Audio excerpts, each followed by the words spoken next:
I was blessed to be raised by parents that taught us at an early age that it wasn't an obligation, it was a privilege to be able to tithe and to give back and do good deeds.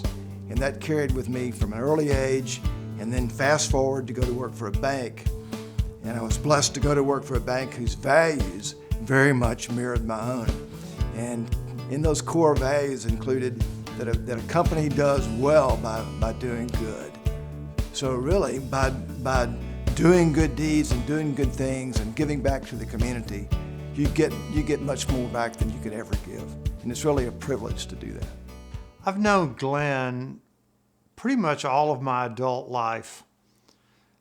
For over 30 years, we've been associates and partners working together in the banking business. If you could pick a brother or a next door neighbor, Glenn Godkin would be your first draft choice. Glenn has that unique ability to have interpersonal skills on steroids.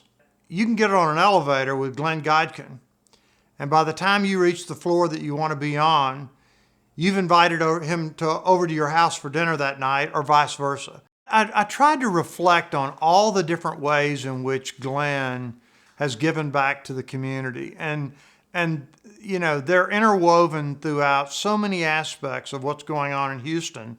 And there aren't a lot of people in the community that truly know the depth of what he has done in giving back to this great city. You know, it's not at all surprising to me the role that Glenn has played with the Heart Program. You know, Glenn found a way to get involved in that and make a difference. And that's totally Glenn Godkin. I met Glenn in 2000, the year 2000. We were together at some social function at a hotel, and I happened to sit next to him and introduced myself, and we started talking. He asked me what I did at the University of Houston, and that's the way it started. First of all, I'm not surprised that he's involved in this particular association. It strikes me that it's an extension of his point of view, his personal philosophy of trying to help those that maybe do not have the same advantage as other folks in the community. He seems to be oriented toward that sort of activity. And again, I think he draws upon his own background, his appreciation of where he came from and where he is now.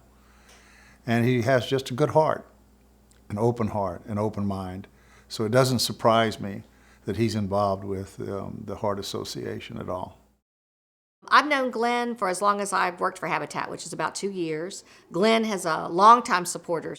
He's always supported Habitat. The Wells Fargo builds a house every year, but they do so much more. And it's really Glenn's gift back to the community. So he's taken our capacity for helping families and made it much bigger. I see that he would be honored for a group like this because it's exactly his philosophy, which is the hand up, not the hand out. Everybody has a gift and a talent, and sometimes you just need a little more support to bring out the best in people. Glenn, I want to thank you for all of the support that you've given the Center for Mexican American Studies, also for your personal friendship. You are truly, truly deserving of this award because of your assistance, not only to the Center for Mexican American Studies, but to the larger community as well. Congratulations from the bottom of my heart. It is indeed a pleasure to call you my friend. Glenn, congratulations on winning this well-deserved award. Making change, changing hearts is exactly what you do. I know you do it for this organization, but please know you do it for Houston Habitat and for all the Houstonians that you have touched through your volunteering, your dedication, and your compassion for others. Congratulations, my friend. Well done. You're just a great servant, and you've made such a difference in the lives of so many people in this community. And the work you do with Heart and the way in which you're being recognized today is so well deserved.